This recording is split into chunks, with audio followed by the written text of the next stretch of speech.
Bonjour à tous, bonjour à toutes. Bienvenue à cette table ronde sur le dispositif CIFRE, qu'on appelle Thèse en entreprise. Et j'ai le plaisir de partager cette table ronde avec Alexandra Bertron, qui va se présenter juste après, et Stéphane Panin. Voilà, merci à mes co-animateurs de cette table ronde. Donc, je suis Pascal Géa, je dirige le service CIFRE au sein de l'ANRT. Donc il y a beaucoup de sigles, donc je vais vous dire à quoi ça correspond. Donc déjà, l'ANRT, quelques mots sur l'ANRT. Nous sommes l'Association nationale de la recherche et de la technologie. Nous sommes une association de droit privé et nous fédérons 3/4 des forces de recherche en France, que ce soit public ou privé. On a, en tant que membre de l'ANRT, l'ensemble des corps académiques. Donc, par exemple, toutes les universités sont membres de l'ANRT.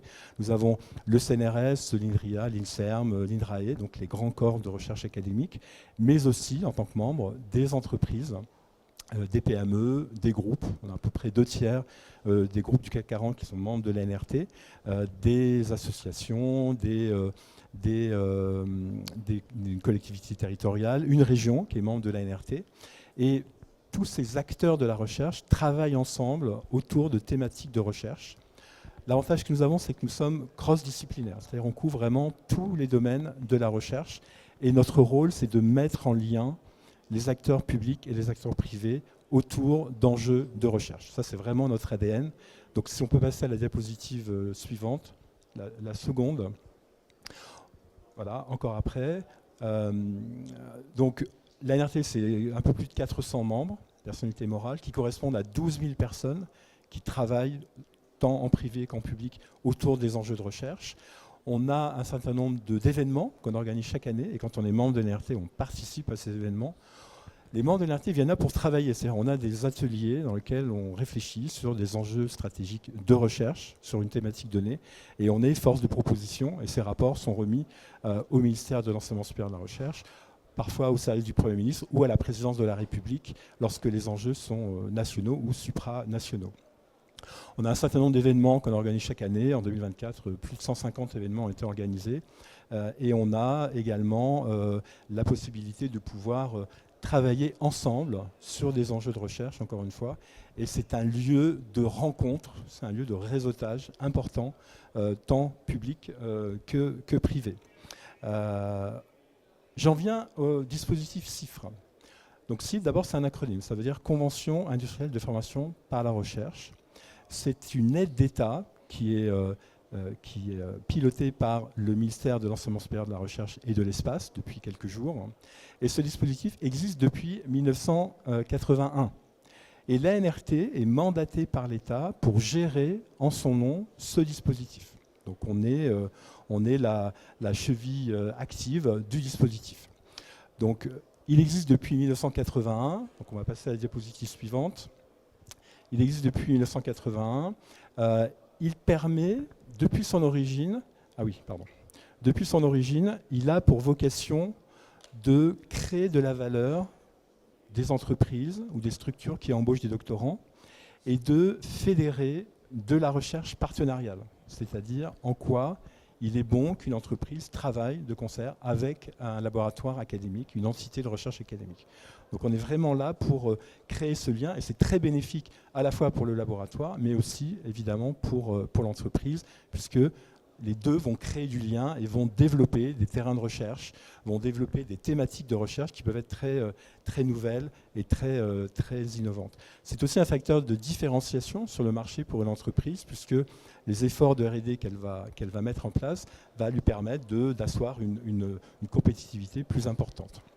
Et puis pour un laboratoire académique, c'est aussi la manière d'appréhender une problématique de recherche sous un angle très différent, puisque la temporalité académique est différente de la temporalité d'une entreprise, mais les deux peuvent se marier, se conjuguer pour concourir à des mêmes solutions in fine.